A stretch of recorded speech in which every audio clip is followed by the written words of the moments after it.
নমস্কার, আমি আপনাদের সম্মুখে সুনীল গঙ্গোপাধ্যায়ের লেখা না পাঠানো চিঠি কবিতাটি আবৃত্তি করে শোনাচ্ছি। কবিতাটি আবৃত্তি করে শোনাবার আগে কবিতাটি সম্পর্কে দু এক লাইন আপনাদের বলতে চাই। কবিতাটিতে একটি বিক্রি হয়ে যাওয়া মেয়ের কাল্পনিক চিঠি বর্ণিত হয়েছে। বাবা অর্থাভাবে মেয়েটিকে বিক্রি করে দিয়েছিল। কবিতার নাম না পাঠানো চিঠি। মা, তুমি কেমন আছো? আমার পোষা বিড়াল খঞ্জু, সে কেমন আছে? সে রাত্রে কার পাশে শোয়?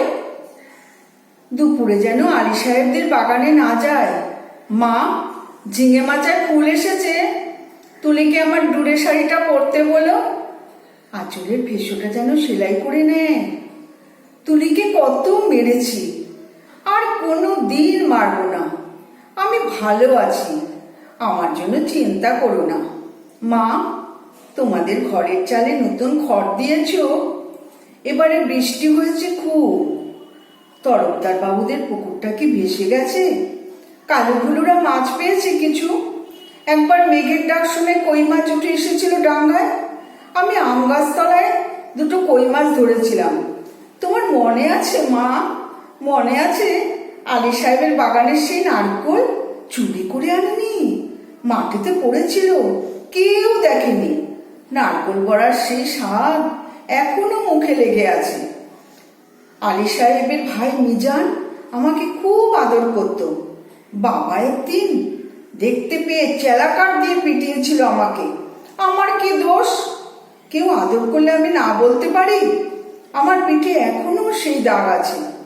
আলী সাহেবদের বাগানে আর কোনো দিন যাইনি। আমি আর কোনো বাগানেই যাই না।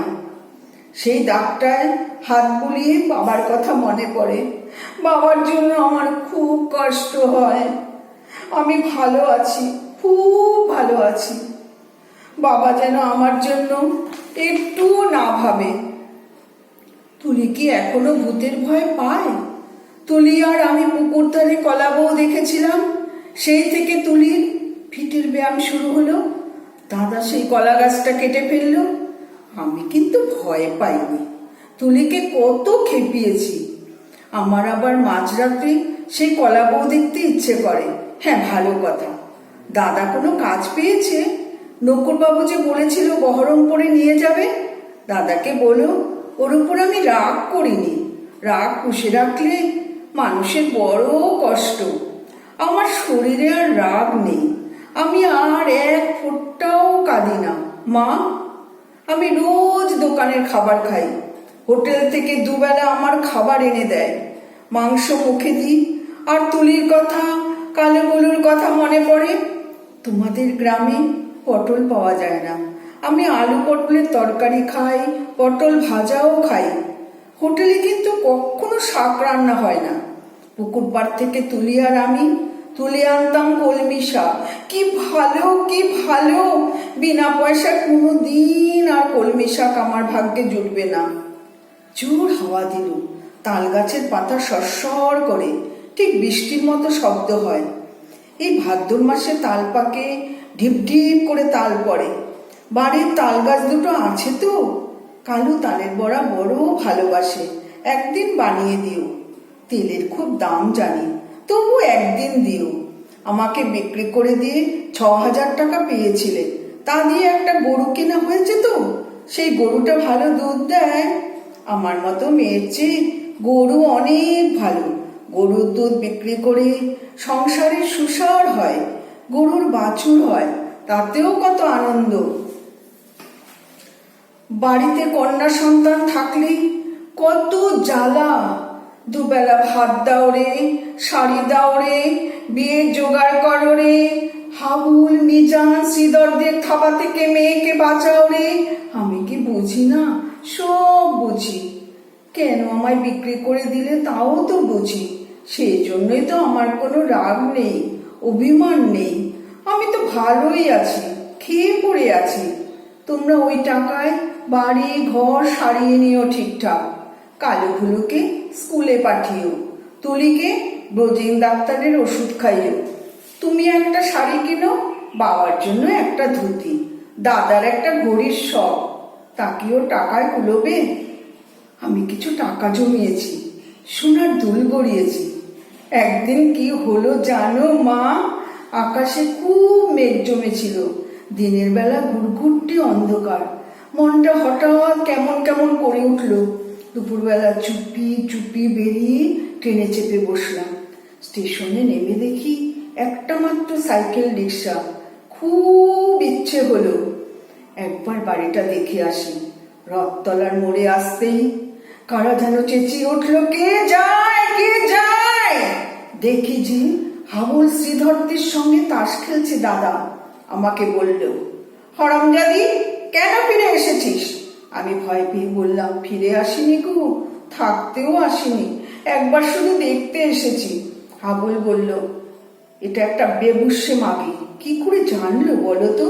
তা কি আমার গায়ে লেখা আছে? আর একটা ছেলে চিনি না, বলল, ছি ছি ছি ছি, গায়ের বদনাম। হাবুল রিক্সাওয়ালাকে চোখ রাঙিয়ে বলল, ফিরে যা। আমি বললাম, দাদা, আমি মায়ের জন্য কটা টাকা এনেছি, আর তুলির জন্য। দাদা টেনে এক চড় কষালো আমার গালে। আমাকে বিক্রির টাকা, হকের টাকা, আর আমার রোজগারের টাকা, নোংরা টাকা। দাদা সেই পাপের টাকা ছবি না, ছিনিয়ে নিল শ্রীধর। আমাকেও দূর দূর করে তাড়িয়ে দিল। আমি তবু দাদার উপর রাগ করিনি। দাদা তো ঠিকই করেছে। আমি তো আর দাদার বোন নই, তোমার মেয়ে নই, তুলির দিদি নই। আমার টাকা নিলে তোমাদের সংসারের অকল্যাণ হবে। না না না, আমি চাই তোমরা সবাই ভালো থাকো, গরুটা ভালো থাকুক, তাল গাছ দুটো ভালো থাকুক, পুকুরে মাছ হোক, খেতে ধান হোক, ঝিঙে মাচায় ফুল ফুটুক। আর কোনো দিন ওই গ্রাম অপবিত্র করতে যাব না।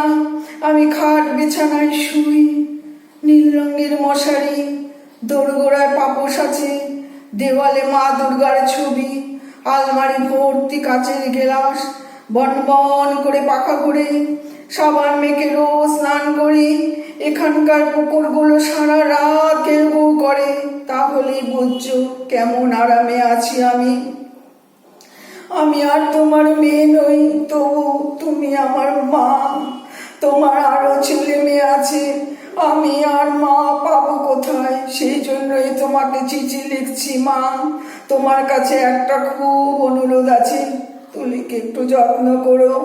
ও বেচারি বড় দুর্বল, যতই অভাব হোক তবু তুলিকে তোমার পায়ে পড়ি মা। তুমি বাবাকে বুঝিয়ে বলো, তুলিকেও যেন আমার মতো আরামের জীবনে না পাঠায়।